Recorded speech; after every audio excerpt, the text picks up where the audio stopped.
Hi, this is Bedrest Coach Darlene Turner, owner and founder of Mamasonbedrest and Beyond, and it's Video Wednesday. Today's question came from a group that I am a part of, Birth Supporters, and one of the participants posted to the group this question. What resources do you find most helpful for nutrition during pregnancy?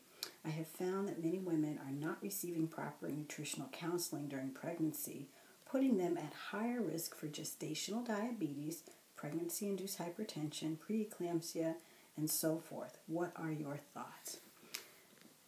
I think she's absolutely right. There is very little information given regarding nutrition during pregnancy, and I have only found that in Mamasonbedrest there is only any talk of nutrition when mamas develop gestational diabetes or are noted to have protein in their urine.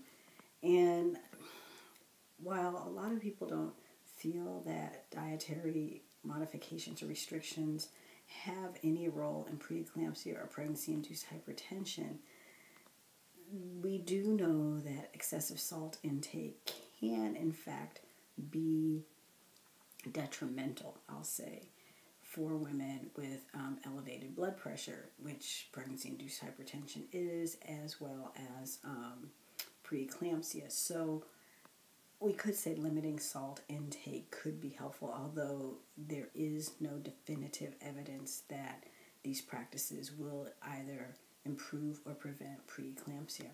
But the general question is, what is really good nutrition for women during pregnancy, and how do we address that?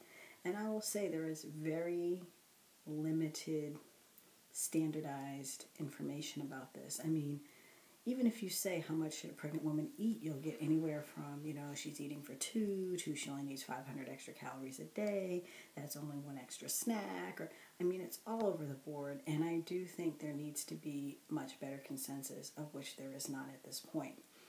When I have women who come to my community and are asking about nutrition, most times they're doing pretty well, but there's always room for a little bit of improvement. One of the things that I don't see as much in Mamasonbedrest as in other pregnant women is enough fluid intake. And a lot of women on bed rest feel like, well, if I drink a lot of fluids, then I have to get up to go to the bathroom. And it is a conundrum. But one of the problems with being on bed rest is we have to keep your body hydrated. We need to keep your circulation adequately flowing and in tune. And we need to keep your kidneys flushed and bathed. And that requires adequate fluid intake. The norm is to take your body weight divided by 2 in ounces. So, for example, if a woman is 140 pounds, that would be 70 ounces of fluid daily. Now, that's a lot of water, and especially if you're on bed rest. But even if you don't do 70 and say you do 50, that's a lot better than women who are only drinking a couple of 8-ounce glasses of water a day. So I don't have hard and fast, but I do say stay well hydrated, keep sipping water, ice chips, popsicles, what have you, and try to avoid sugary drinks like lots of juices, especially sodas. Don't do coffee. Coffee tends to dehydrate you, but adequate fluid intake is important. I do tell a lot of my women to cut back on salt during pregnancy because a lot of pregnant women tend to swell, and this is a particular problem for women on bed rest because you're recumbent either sitting or lying down.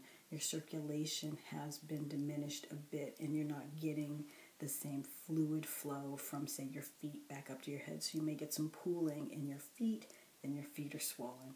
It's a horribly uncomfortable feeling. And because of that, I say let's not do things that are going to cause fluid retention. One of the major causes of fluid retention is excessive salt.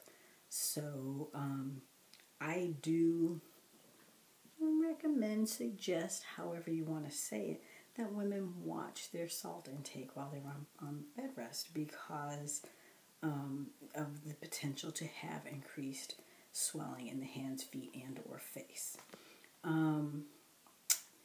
For women who may or may not be gestational diabetic, one of the things you want to do is watch your carbohydrate intake. I don't want to say for anyone to just cut something out. I think that's hardcore And I am not a nutritionist, I don't feel like I am qualified to say that. But the evidence does show that women who are at increased risk for gestational diabetes, or have, are borderline, or, are showing some impaired sugar metabolism, watching their carbohydrate intake is important. And they want to take in more what we call low glycemic carbohydrates, i.e. carbohydrates that take a lot for the body to break down and will sustain blood sugar over time. So that's not candy, that's not sodas, that's not pastries, that's not cookies, that's not muffins. It's things like whole grains, fresh fruits, fresh vegetables, because while these will have natural sugars, it takes a lot for the body to break these down. And as the body's breaking this down, it's keeping blood sugar levels steady over time. Many women do a really good job, I find, while they're pregnant. They're really following and they're really monitoring what they're taking in. But they'll still say, I don't feel like I have good resources. I don't know, where can I get more information? And there are some books that I do recommend. I've read through them. I have them on my website. They're available through our website, on the Amazon A store, through Mamasonbedrest and beyond. And one I like is The Complete Organic Pregnancy. Now, this book actually covers kind of all areas of pregnancy, how to avoid toxic chemicals, and how to, pick cloth diapers and some other things. But it also has a lot of really good nutritional information and some good recipes. Eating Expectantly is by Bridget Swinney. And I like this book because it was readable. I can't say the information was just earth-shattering, but she is a nutritionist and she has some really good information. But again, it was really readable. It was person-friendly. Like, sometimes you read books and they're really kind of dry and they're very, it's almost like they're geared towards other dietitians. And this one was really geared towards pregnant women, and I really like that. So that's Eating Expectantly by Bridget Swinney. Nutrition for a Healthy Pregnancy by Elizabeth Sommer is another book that I really like. I keep in my personal library and share with other moms. And Eating During Pregnancy by Martha Rose Schuleman is another book that I really like. Again, really kind of giving the nuts and the bolts of good nutrition during pregnancy and what you may want to be taking in, kind of how to balance your nutrients.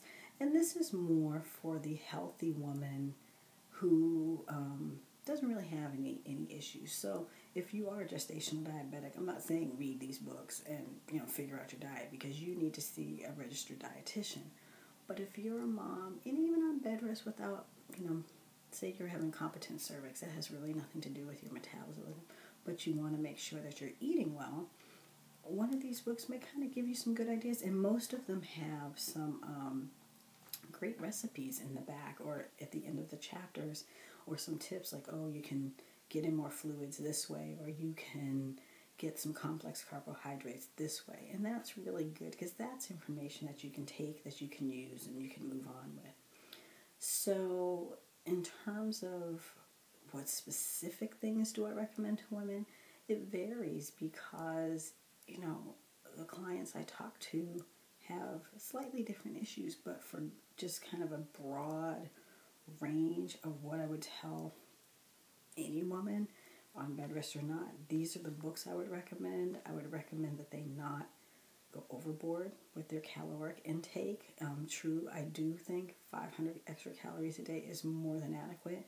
Spacing your meals, having 4 to 6 meals a day, so that you're not overwhelming your system, that you're keeping your blood sugar level steady. And also, because that also staves off the morning sickness. What a lot of women do is they don't eat, and their bodies kind of get nauseous and nauseated, and they're feeling horrible. Then they can't eat, and it's a vicious cycle trying to catch up. So small 2 to 3 hour spaced meals, a couple 300 calories at each little meal, and that really is going to sustain you. Make sure that you have some quality protein, complex carbohydrates, and 8 to 12 ounces of water.